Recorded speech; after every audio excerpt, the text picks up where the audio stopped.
No other developed country embraces firearms the way ours does. The more we argue about them, the more it seems their mystique grows. But just how guns became part of our cultural DNA has been a long journey. And that is where we begin.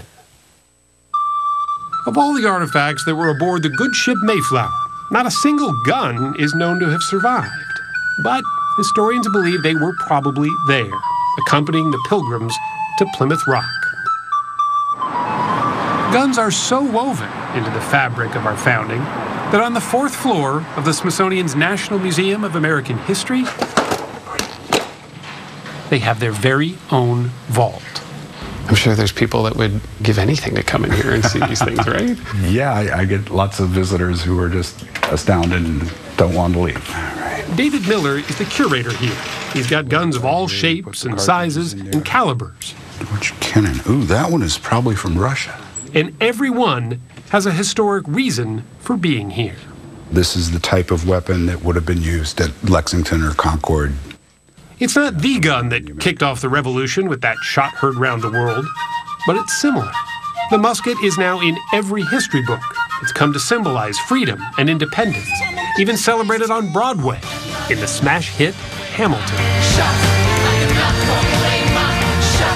Guns are just part of our everyday language, going off half-cocked, flash in the pan, bite the bullet. They're all rooted in firearms lore. But were we really born a gun culture? Historian Pamela Haig says, not necessarily. Listen to how many sentences begin with something like, Americans have always, they have always loved guns, they have always had guns. These things are much more complicated than that. The meanings of guns have changed. In her soon-to-be-released book, The Gunning of America, Haig says most settlers viewed the gun as a tool, as necessary and yet as ordinary as a plow or an axe. We think we have a gun culture because of this special, exceptional status with guns, but really, commercially, the gun was extremely unexceptional. It was very much treated like any other commodity. At the start of the Revolutionary War, we didn't even have enough arms to outfit the Continental Army. Today, however, it's estimated we have more guns than people. So how did we get from there to here and here? The gun industry is not the only reason that we got here. However, it is the reason that never gets talked about. It's not just a matter of salesmanship, but gun industrialists like Oliver Winchester and Samuel Colt did their level best to create a market for their wares.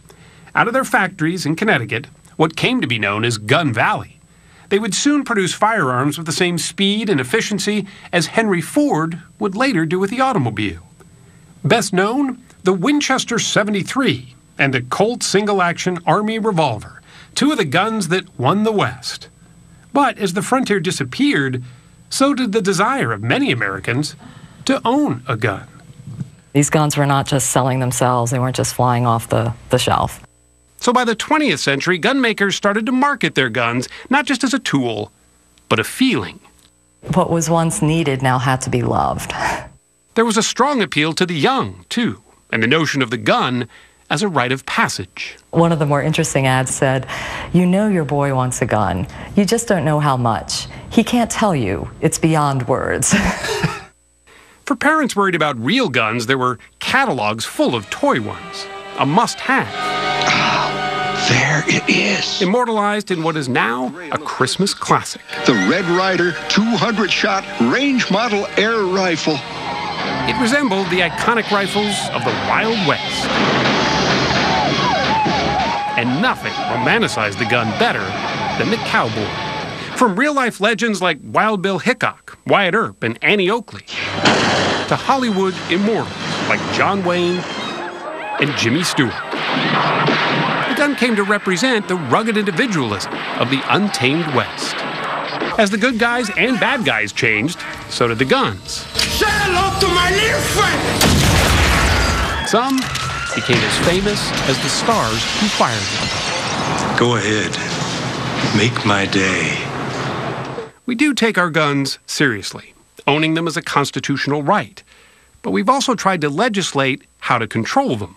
Americans have always had mixed feelings about guns. So for as much as the gunslingers are part of our heritage, so too is disquiet and discomfort with guns.